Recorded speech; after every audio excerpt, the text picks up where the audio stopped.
3 months had passed since the humans disappeared and the galaxy was starting to fall apart like a machine with missing parts. Council leader Nexon floated above the Great Assembly, his jellyfish-like body pulsing with angry red colors as he watched the chaos below him. The representatives from hundreds of worlds were shouting at each other in dozens of different languages, creating a noise that hurt his sensitive hearing organs. Before the humans left, the council meetings had been organized, and productive Ambassador Haniel had always sat in the center of the chamber with her strange human ability to make everyone listen when she spoke. She never raised her voice, never threatened anyone, and never made dramatic gestures, but when she talked, even the most stubborn aliens would stop arguing and pay attention. Now, without her calming presence, the council chambers had become a zoo of angry creatures blaming each other for problems. Nobody knew how to solve the first major crisis. Had started in the Kepler system, where two powerful species had been fighting over territory for thousands of years. The Feline Confederacy believed the mining worlds belonged to them because their ancestors had hunted there long ago. The rock people claimed the same worlds because their people had been born from the minerals deep underground. For 50 years, human diplomats had kept the peace between these two groups. Negotiator Jiho had spent his entire career helping them find ways to share the resources and trade with each other. Instead of fighting, both sides respected him even when they hated each other. But now, Jiho was gone and the old hatred was coming back like a disease. Ambassador Lyra of the Feline Confederacy stood on her hind legs with her orange fur standing straight up and her sharp claws extended. She looked like she wanted to tear something apart. Her voice was a low growl that made other aliens step backward. The rock people have taken our hunting grounds.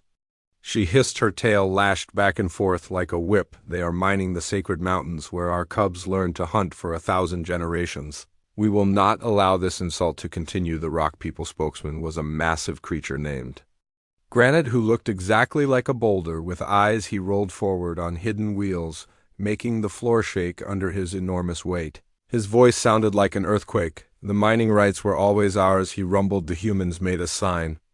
Papers we did not understand. They used their smooth words to trick us into sharing what belonged to our people since the beginning of time. Now that they are gone, we will take back what is ours. Council leader Nexon tried to speak, but his voice was lost in the shouting. Other representatives joined the argument, taking sides. Based on old alliances and ancient grudges, the Aquatic Alliance supported the Feline Confederacy because they had similar territorial instincts. The Mechanical Collective sided with the rock people because they understood the value of mineral resources within ours. The argument had spread beyond the council chambers. Both species began moving military ships toward the disputed systems. Trade routes that had carried goods peacefully for decades became battle zones as armed convoys tried to claim exclusive passage rights. The same pattern was happening all across the galaxy. In the Omega sector, the Plant Federation had begun expanding into neutral space, claiming they needed more worlds to grow food for their people. The gas giant dwellers had stopped sharing their advanced atmospheric processors with other species, saying they could not trust aliens who might use the technology for war. The Crystalline Collective had closed their borders, completely refusing to allow any foreign ships into their territory. Lady Thera explained to the council that her people were afraid of being attacked while the galaxy descended into chaos, but her decision cut off the main trade route between the inner and outer rim systems. The economic effects were immediate and devastating. Human traders had managed 30% of all galactic commerce. Their ships had carried goods between species that refused to deal with each other directly. Their banks had provided loans that allowed smaller civilizations to build infrastructure and develop their economies. All of that was gone now. Trade Master Boron of the Mountain Clans found himself trying to manage supply chains that were breaking down everywhere. His people needed rare crystals from the Crystalline Collective to power their mining equipment. But the collective was not selling to anyone. The mountain clans had food surplus that could feed starving worlds in the outer rim, but the transport ships that used to carry it belonged to humans. Within 6 weeks, the first famine warnings came from 12 different star systems. The humans had managed food distribution across the galaxy, making sure that worlds with too much could help worlds with too little. Without their coordination systems, planets that grew only one type of crop began to starve.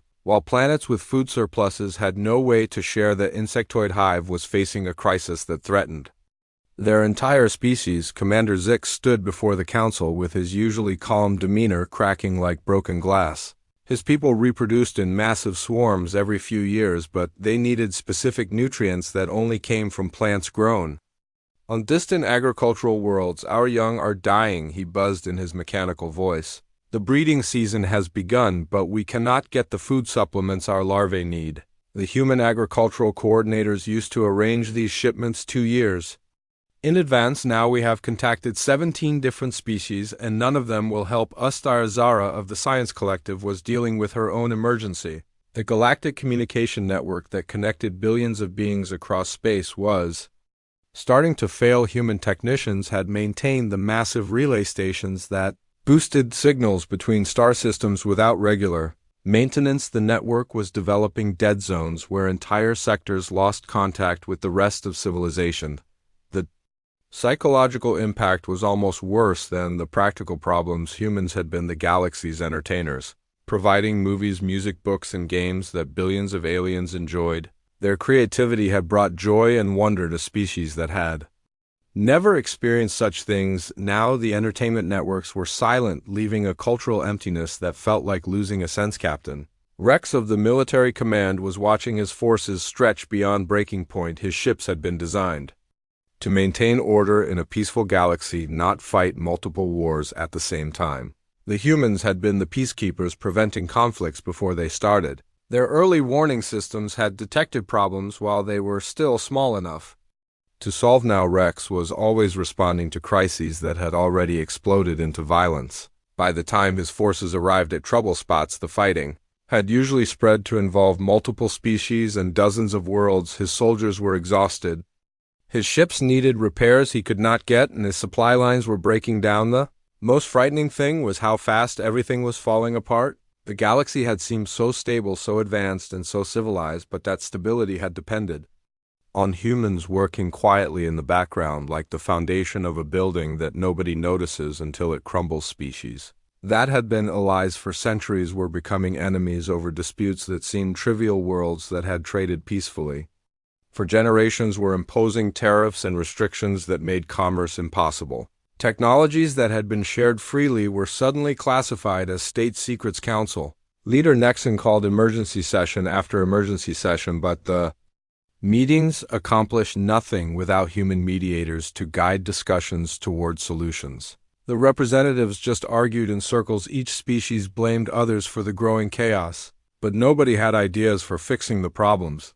The galaxy was learning a hard lesson about the difference between civilization and the people who make civilization possible. For 300 years they had taken human contributions for granted, assuming that peace, prosperity, and cooperation were natural states that would continue without effort. Now they were discovering that everything they valued had been built and maintained by the species they had always considered junior partners. The humans had been holding the galaxy together with their quiet competence, their patient diplomacy, and their willingness to do necessary work without demanding recognition. And now they were gone, leaving behind a galaxy that was forgetting how to function without them. The great interstellar civilization that had seemed eternal was proving to be as fragile as a soap bubble held together by people who had finally decided they had given enough. The alliance was unraveling, and nobody knew how to stop it. The morning alarm rang across Station Nexus Prime like it did every day for the past 300 years. The massive space station floated in the darkness between stars, serving as the biggest trading post in the galaxy. Millions of alien beings lived and worked there, from tiny mouse-like creatures to giant rock monsters that stood as tall as buildings. Captain Vex stretched his long reptilian body and checked his daily schedule on the glowing screen beside his bed. The green-scaled alien had been running trade negotiations for 40 years, and he knew his routine by heart. First, he would grab his morning meal of fermented fish paste.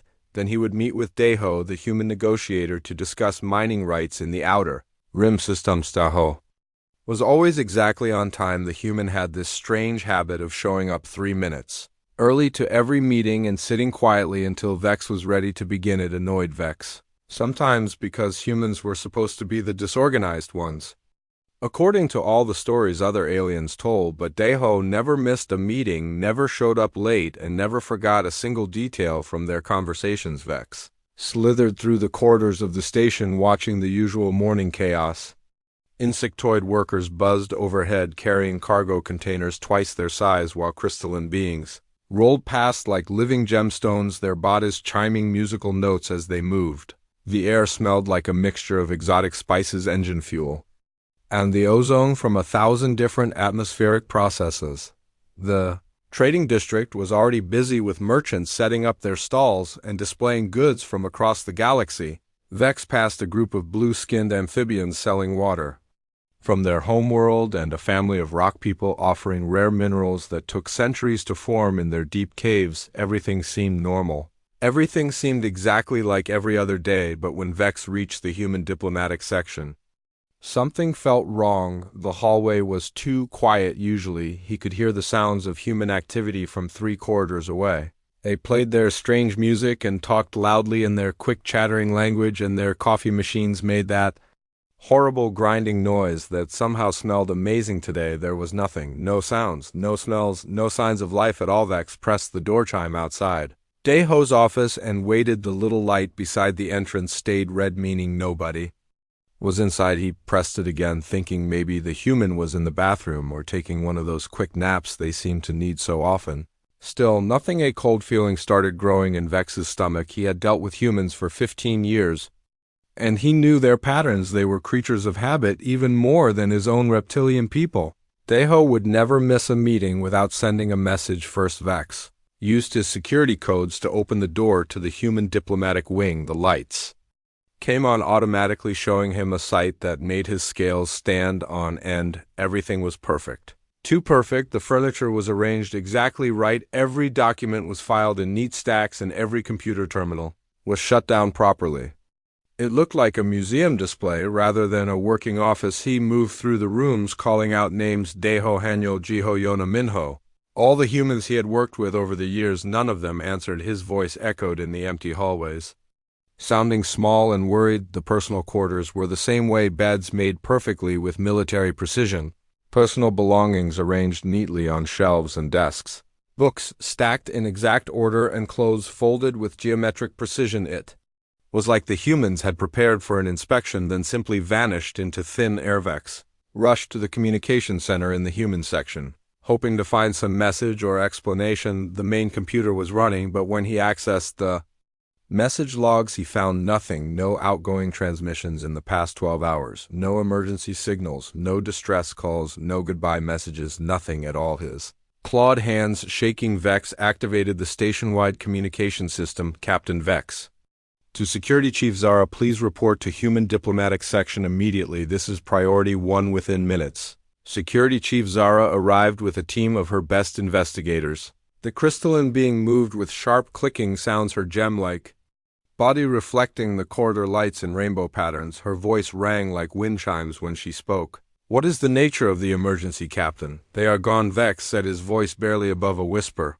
All of them, every single human on the station, has disappeared. Chief Zara sent her team through every human area on the station while she and Vex checked the computer systems. The investigation took 6 hours, and the results were impossible to believe. 1,437 humans had lived and worked on Station Nexus Prime, ranging from Ambassador Haniel, who ran the diplomatic corps, to Little Suho, who cleaned the waste recycling systems. Every single one of them was gone. Their personal belongings remained behind. Their workstations were shut down properly. Their rooms were clean and organized, but there was no sign of where they had gone or why they had left. The station sensors showed no record of mass departure, no ships leaving with unusual passenger loads, no emergency evacuations. Commander Zix of the insectoid hive arrived with his security swarm. The bug-like aliens spread through the station like a living carpet, checking every air duct, every maintenance tunnel, and every storage compartment that might hide a human. They found nothing. Lady Farah of the Crystalline Collective brought her people scanning equipment that could detect life signs through solid metal walls. They swept every section of the massive station, twice their instruments detected every other species on board, but found no trace of human biosignatures anywhere. Even the gas giant Dwellers sent there floating probes, creatures that lived in the atmosphere of gas planets and could sense things that solid matter beings could not detect. The jellyfish-like aliens reported the same thing: the humans were simply not there anymore. As word spread through the station, other aliens began to panic. The feline confederacy, merchants who relied on human translators to communicate with other species, found themselves unable to conduct business. The Plant Federation representatives discovered that their environmental systems were failing without human technicians to maintain them. By evening, the truth was undeniable: humanity had vanished from Station Nexus Prime, without explanation, without warning, and without a trace. They had left behind a perfectly organized testament to their presence, but no clue about their destination or their reasons for leaving. In the main council chambers, emergency sessions began as representatives from dozens of species tried to understand what had happened. Lady Thera stood before the assembled aliens, her crystalline body dimming with worry. This has never happened before in galactic history. No species has ever withdrawn from galactic civilization completely. Captain Vex found himself staring at the empty chair where Ambassador Haniel usually sat. The human diplomat had attended every council session for 20 years, always prepared, always calm, and always ready with solutions to problems that seemed impossible to solve. Now her chair sat empty, like a hole in the heart of galactic government. The questions multiplied faster than answers. Where had they gone? Why had they left without warning? What had driven an entire species to abandon everything they had built over centuries of cooperation? The humans had been part of galactic civilization for over 300 years. They had colonies on dozens of worlds and trade agreements with hundreds of species, but most disturbing of all was the completeness of their departure. This was not a few ships leaving in anger or a political protest that would end in negotiations. This was total withdrawal, as if humanity had decided that the galaxy itself was no longer worth their time or effort. As Station Nexus Prime settled into an uneasy night cycle with emergency protocols in place and security teams on high alert, one terrible thought began to grow in the minds of the alien leaders. What if the humans had not left in anger? What if they had left in disappointment? And what if their departure was not a temporary political statement, but a permanent farewell to a galaxy that had never truly appreciated what they offered? The silence in the human quarters seemed to whisper a question that no one wanted to ask. What had they done wrong, and was it too late to fix it? 1 year after the human departure, the galaxy was dying. The great civilization that had connected millions of worlds across space was breaking apart like a machine with too many broken pieces. Captain Rex stood on the bridge of his flagship watching reports flow in from across his territory. Each message brought news of another disaster, another system failing, another world going dark. The Kepler War had become a nightmare that consumed everything in its path. What started as a simple dispute between the Feline Confederacy and the Rock People had grown into a massive conflict involving dozens of species. 7 star systems were completely evacuated as the fighting spread from world to world. Ancient weapons that had been banned for centuries were being used again as desperation drove former allies to commit atrocities against each other. Rex had tried to stop the war, but his forces were designed for peacekeeping, not fighting. He had ships that could patrol trade routes and respond to emergencies, but not enough firepower to separate two massive fleets that wanted to destroy each other. The humans had prevented wars like this from starting by solving problems before they became conflicts. Now Rex was always arriving too late to battles that had already burned entire worlds. The economic collapse was accelerating faster than anyone had predicted. The Galactic Banking Consortium had suffered 6 major crashes in the past 4 months without human economists to manage the complex financial systems that connected different species. Trade routes that had operated smoothly for centuries were abandoned as various groups imposed tariffs, restrictions, and outright blockades on each other. Worlds that had specialized in producing specific goods for galactic markets were facing starvation because they could no longer trade for the things they needed.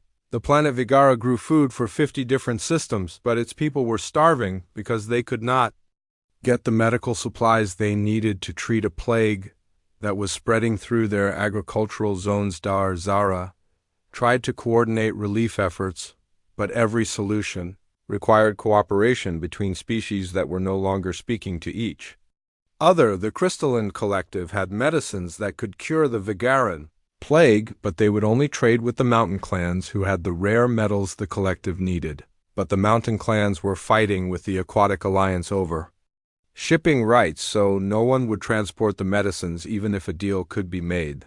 The humans had managed these complex relationships for decades. Finding ways to make enemies work together for mutual benefit, they had been the translators, negotiators, and mediators who kept the galaxy functioning.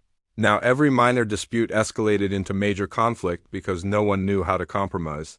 The infrastructure failures were becoming catastrophic. The massive space stations that served as meeting points between different species were going dark, one by one, as their maintenance systems failed. Human engineers had designed most of these stations with backup systems and automated repairs that could run for years without attention, but even the best engineering needed occasional human oversight. Station Nexus Prime, where Captain Vex had first discovered the human disappearance, was operating on emergency power after its main reactor developed problems that no one knew how to fix. The station had housed 3 million aliens from hundreds of different worlds. Now it was being evacuated as life support systems began failing. The galactic communication network was falling apart, creating dead zones where entire sectors lost contact with the rest of civilization. Planets that had been connected to the galactic internet for centuries suddenly found themselves isolated and alone.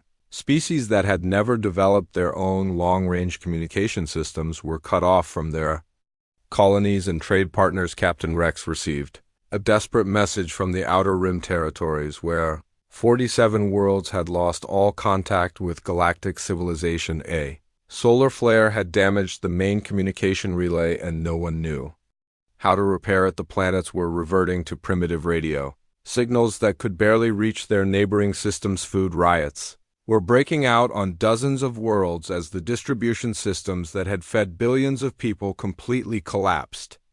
The humans had managed agricultural exchanges that moved surplus food from farming worlds to industrial planets that could not grow their own crops. Without this coordination, worlds with too much food watched their harvests rot while nearby planets faced famine. The insectoid hive was facing extinction.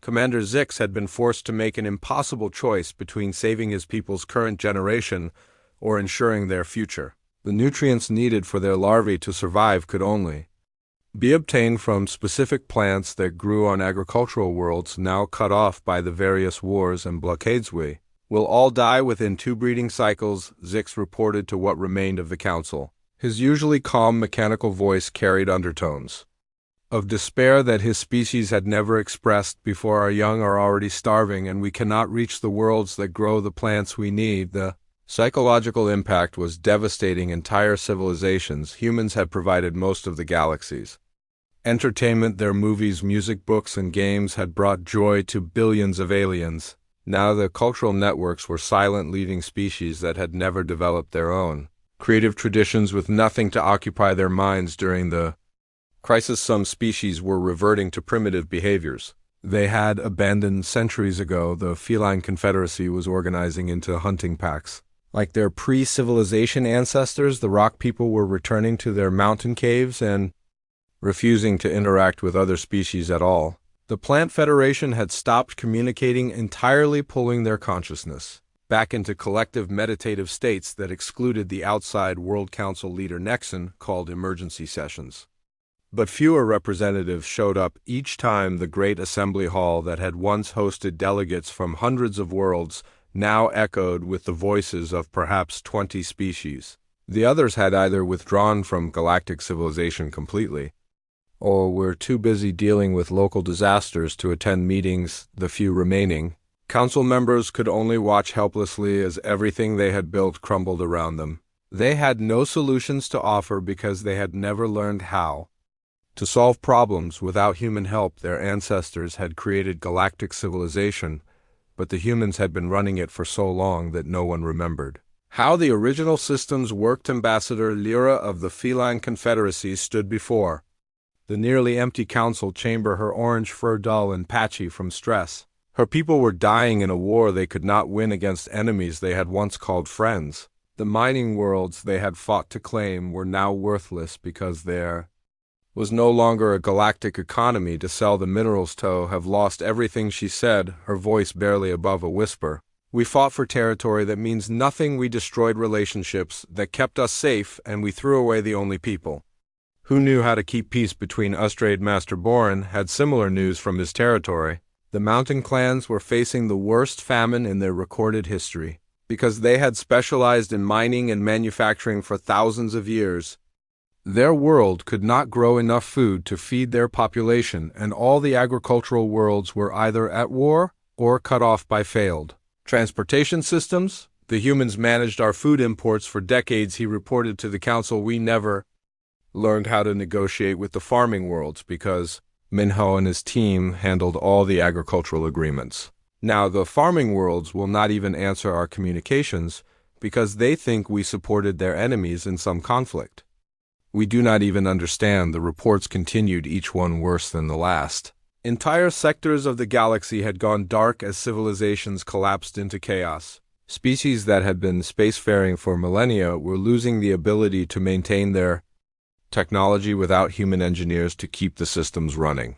Worlds that had been connected to galactic society for thousands of years were reverting to isolation as communication and transportation networks failed. The galaxy was learning the difference between having power and being able to use it. For centuries, different species had considered themselves the rulers of their domains, with humans serving as useful assistants.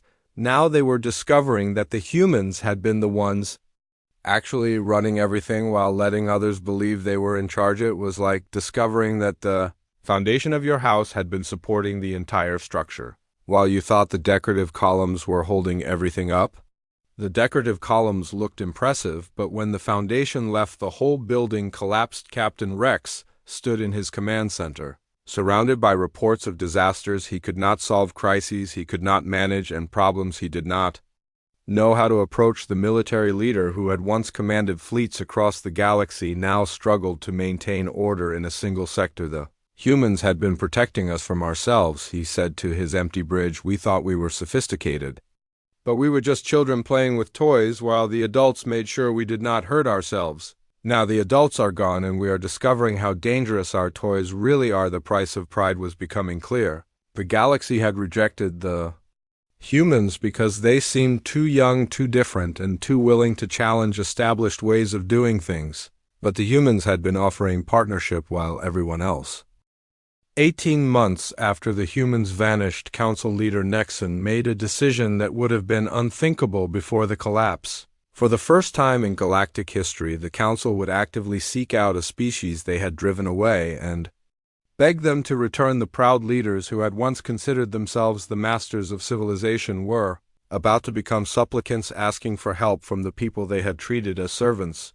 The search mission was given unlimited resources and the highest possible priority. Representatives from every remaining species contributed ships, technology, and personnel to the effort. The irony was not lost on anyone that they were essentially mounting a rescue mission to save themselves by finding the people who could fix their broken galaxy. Captain Rex commanded the main search fleet, while Durzara led the scientific investigation team. Ambassador Kira coordinated diplomatic efforts, and Trade Master Boren managed the massive logistics operation required to search an entire galaxy for a species that clearly did not want to be found. They started with the abandoned human colonies in the Outer Rim territories. These worlds had once been thriving centers of human culture and innovation, but now they stood empty and silent. The search teams found perfectly preserved cities with libraries full of books, parks with maintained gardens, and factories that looked like they could start production again at any moment, but there were no clues about where the humans had gone. Dr. Zara used the most advanced scanning equipment available to analyze every piece of human technology left behind. What her team discovered was both amazing and humbling. The humans had been operating on technological levels far beyond what they had revealed to the Council. Their computers processed information using quantum mechanics that galactic science barely understood. Their ships used propulsion systems that bent space-time in ways that seemed impossible. Their weapons could have destroyed entire fleets with single shots. Their manufacturing capabilities could have supplied the needs of hundreds of worlds. The humans could have conquered the galaxy anytime they wanted. Instead, they had chosen to serve.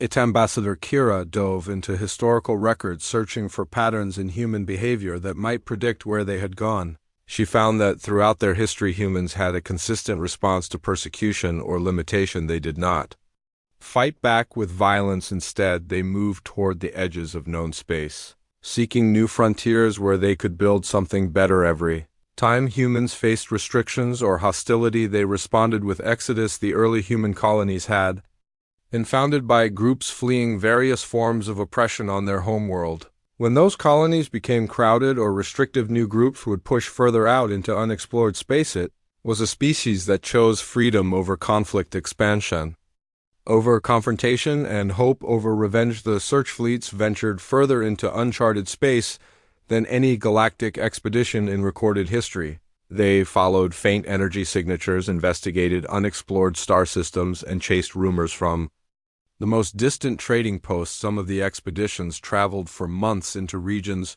where no galactic species had ever gone. Captain Rex found evidence of human passage in the strangest places, ancient automated beacons left behind to mark safe routes through dangerous areas, emergency supply caches hidden in asteroid fields for travelers who might need help, abandoned mining operations that had extracted specific materials. Before moving on, the humans had been preparing for their departure. For years, maybe decades, they had been building a secret infrastructure in the unknown regions of space, creating the foundation for a new civilization far from galactic interference. Search teams discovered that human exploration had been far more extensive than anyone realized. They had quietly mapped star systems that appeared on no galactic charts. They had identified habitable worlds that no other species knew existed.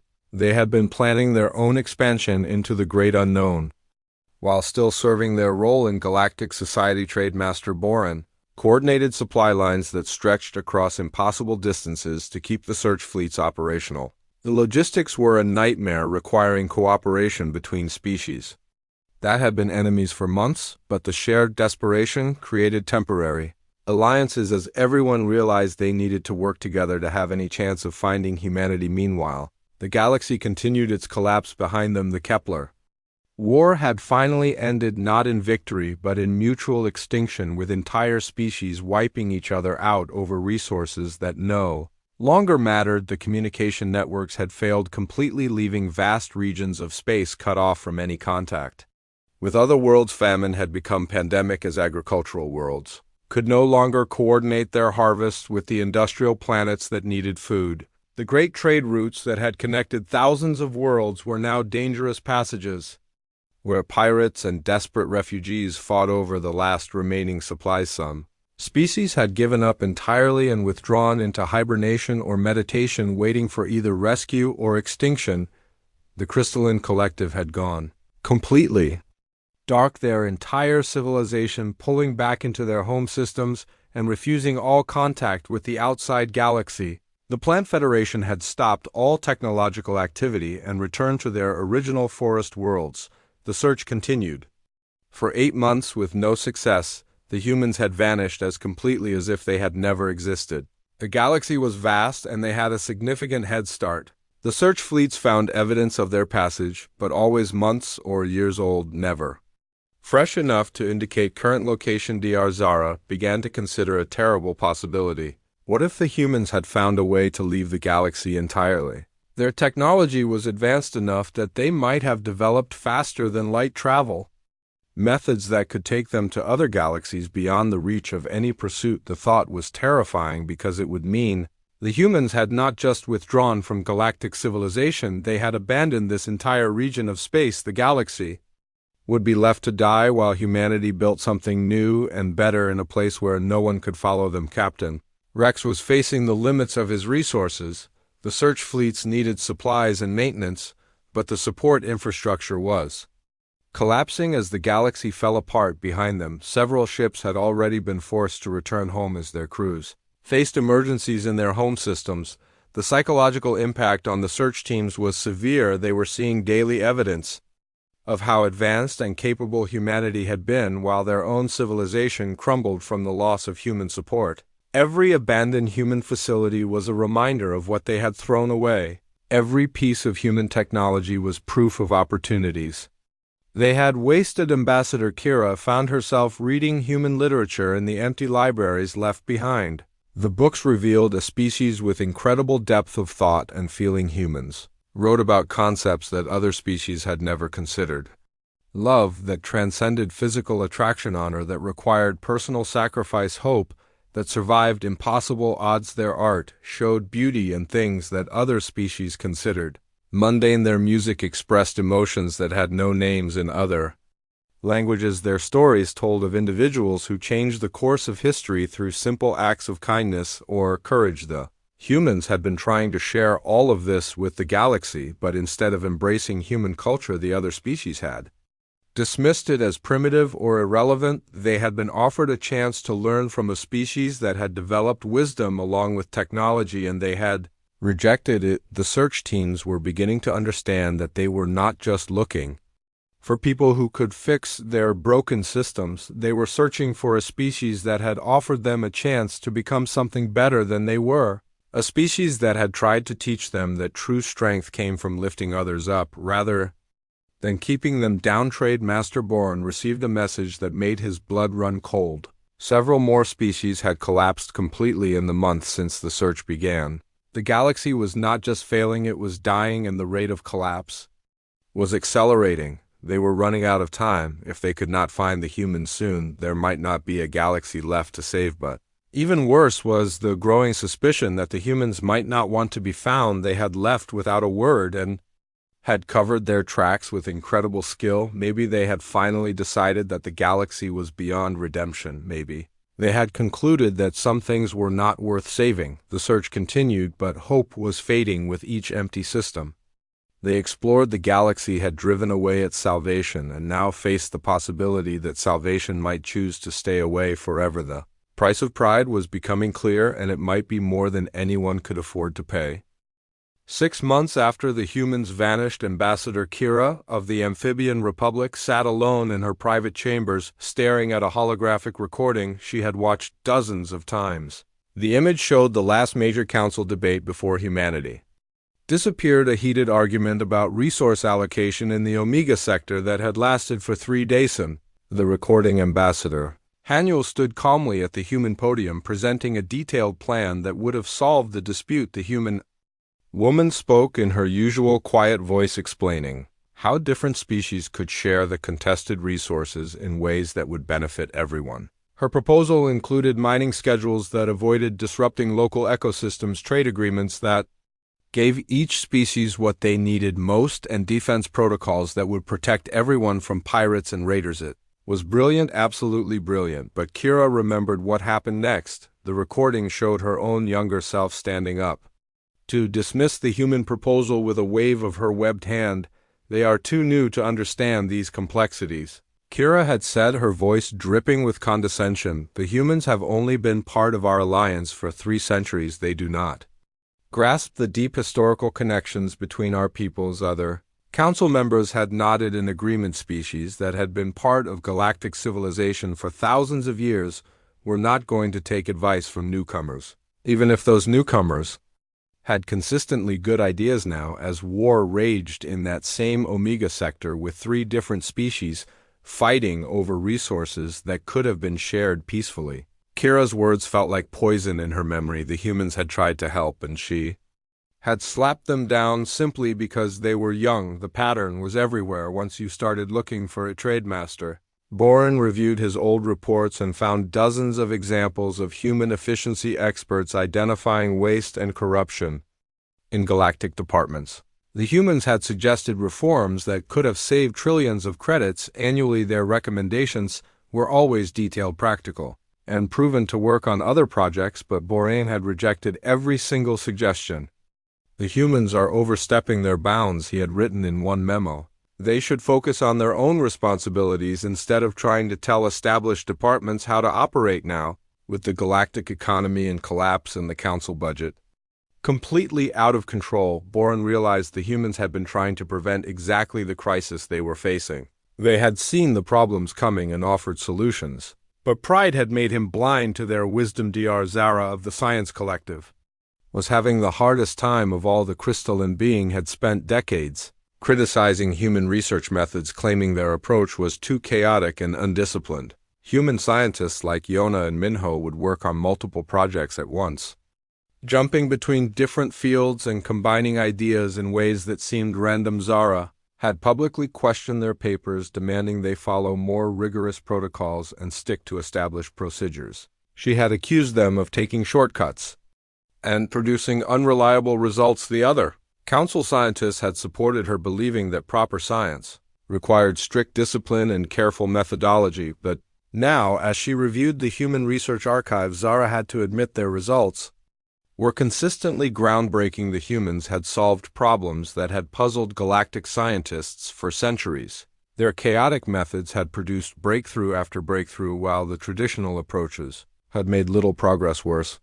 Yet she was discovering that many scientific advances credited to other species had actually been developed by human researchers working quietly in the background. The humans had shared their discoveries freely, allowing other scientists to take credit rather than demanding recognition for themselves. The medical advances that had saved billions of lives, the energy systems that powered entire civilizations, the transportation technologies that connected distant worlds, all of it had human fingerprints hidden in the research notes. The guilt was overwhelming, but it was nothing compared to the growing realization of how the humans had been treated on a personal level. Captain Vex remembered the way he used to snap at Deho during their meetings. The human negotiator would arrive early as always and sit quietly reviewing his notes while Vex finished other business. Sometimes Vex would make him wait for hours just to establish who was in charge. Adea never complained, never showed impatience, and never seemed offended. He would just sit there with his human calm, studying documents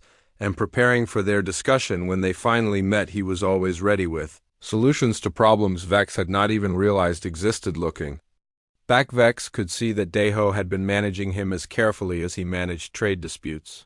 The human had learned to work around Vex's pride and ego, finding ways to make suggestions that let the reptilian alien think he was making the decisions himself. The same pattern appeared in every relationship between humans and other species.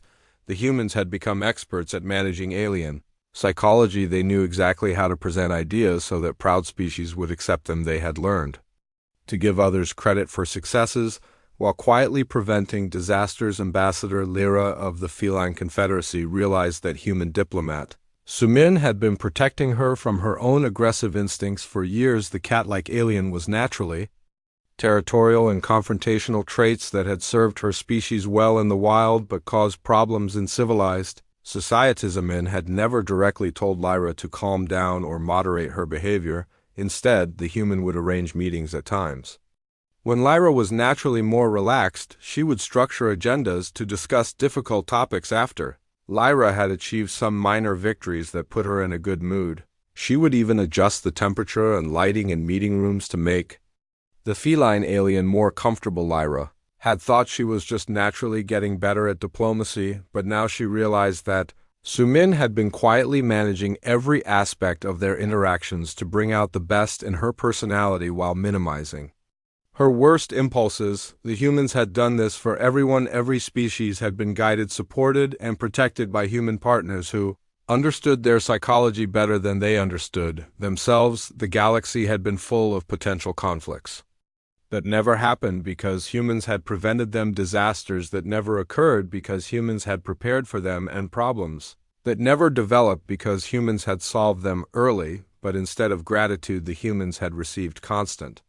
criticism. They were called aggressive when they suggested defense improvements and naive when they proposed peaceful solutions. They were accused of being controlling when they took initiative and lazy when they waited for others to lead. They were blamed for failures that were not their fault and denied credit for successes they had made possible. The council members were beginning to understand that they had been children playing at civilization while the humans did the actual work. of keeping everything running. The galaxy had not been a partnership of equals, it had been a daycare center managed by patient caretakers, who never got the respect they deserved. Commander Zix of the insectoid hive found records showing that human engineers had been secretly maintaining critical systems throughout his territory for decades. The humans had never asked for permission or payment. They had simply fixed problems as they found them, preventing failures that would have crippled entire worlds. The humans had been everywhere, working quietly in the background of every major project, every important decision, and every crisis that had been successfully resolved. They had been the invisible foundation that held galactic civilization together, and the galaxy had treated them like servants. The shame was becoming unbearable as more evidence emerged of human contributions that had been ignored, dismissed, or stolen. The species that had always considered themselves sophisticated leaders were discovering they had been passengers on a ship the humans had been piloting all along. The worst part was realizing that the humans had endured decades of this treatment with incredible patience. They had continued serving, helping, and contributing, even as they were constantly criticized and undermined. Ambassador Hanuel had maintained her diplomatic smile even during the most insulting council sessions. Engineer Minho had kept fixing critical systems even after being called incompetent scientist. Yona had continued sharing her research even after being accused of stealing ideas. The humans had not left because they were angry. They had left because they were tired of being the galaxy's servants, tired of being blamed for every problem, tired of having their contributions dismissed and their motives questioned. They had been the backbone of galactic civilization, and everyone had treated them like an infection to be tolerated rather than partners to be valued. The realization was hitting every council member like a physical blow. They had driven away the best thing that had ever happened to their galaxy through nothing more than pride, stupidity, and ingratitude. Now it might be too late to get them back. 2 years and 3 months after the humans disappeared, the galaxy had learned to survive. But barely. The great civilization that had once connected millions of worlds had shrunk to scattered clusters of refugees, held together by failing technology and desperate cooperation. Only 23 species remained active in what was left of the Galactic Council. The meeting chambers that had once hosted representatives from hundreds of worlds now echoed with the voices of the few survivors who still believed in the possibility of galactic unity. Most others had withdrawn into isolation, waiting for either rescue or extinction. On this particular morning, something extraordinary happened. Every functioning communication system in the galaxy received the same message, simultaneously transmitted through networks that should have been impossible to access. The message was brief and delivered in the clean, efficient style that marked all human communications. Council Chamber Alpha 7. Tomorrow, 1 representative per species. Come alone. The message appeared on screens that had been dark for months. Activated systems that had been shut down for years and reached isolated worlds that had no remaining contact with galactic civilization. It was a demonstration of technological capability that sent chills through every remaining council member. The humans had been watching. They had been listening, and they had technology that made the galaxy's most advanced systems look like primitive tools. Council leader Nexon was the first to respond, broadcasting a reply that he hoped would reach whoever had sent the message. "We will be there," he transmitted. "All of us, we will come." The response came immediately. "We note 23 species sent their most senior representatives to the coordinates specified in the message." Council Chamber Alpha 7 had been built by human centuries earlier as a backup meeting facility in neutral space, then forgotten by everyone except apparently its creators. Captain Vex arrived first, partly because his reptilian nature made him naturally cautious, and partly because he had been the one to discover the human disappearance. He found the chamber perfectly maintained and fully operational despite being unused for decades. The lights activated as he entered. The environmental systems powered up automatically, and the central communication array began running diagnostic checks. Human engineering still functioning flawlessly after years of neglect. One by one, the other representatives arrived. Ambassador Kira moved slowly, her amphibian body showing the stress patterns of someone who had not slept properly in months. Trade Master Boren looked like he had aged decades in the past 2 years. His Mountain clan armor dented and scarred from the disasters he had been fighting. Dr. Zara entered with her crystalline body dim and cracked from the strain of trying to hold galactic science together. Captain Rex wore his military uniform, but his eyes carried the weight of too many defeats. Commander Zix buzzed with mechanical precision, but his insectoid movements seemed slower than before. They arranged themselves in the chamber according to the old protocols, each species taking their traditional position. The empty spaces where other representatives should have been sitting served as silent reminders of how much had been lost.